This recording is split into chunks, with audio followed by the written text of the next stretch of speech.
কবি বলেছেন, সুখ সুখ করে তুমি কেন করো হা হুতাশ, সুখ তো পাবে না কোথা, বৃথা সেই সুখের আশ।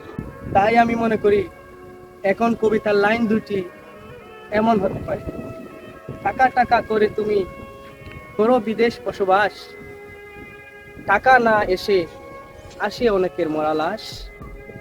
আমরা সুখের জন্য সব কিছু করি, এমনকি নিজের দেশ মাতৃভূমি ছেড়ে বিদেশ পাড়ি দিই, পরিশ্রম করি, রাত দিন কাজ করি, কিন্তু অনেক সময় দেখা যায় পরিবারের কাছে আমরা সেই সম্মানটুকু পাই না।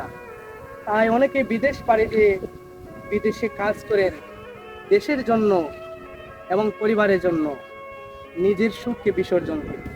তাই আমি মনে করি এখন কবিতার লাইন দুটি এমন হতে পারে, টাকা টাকা করে তুমি করো বিদেশ বসবাস, টাকা না এসে আসে অনেকের মরা লাশ।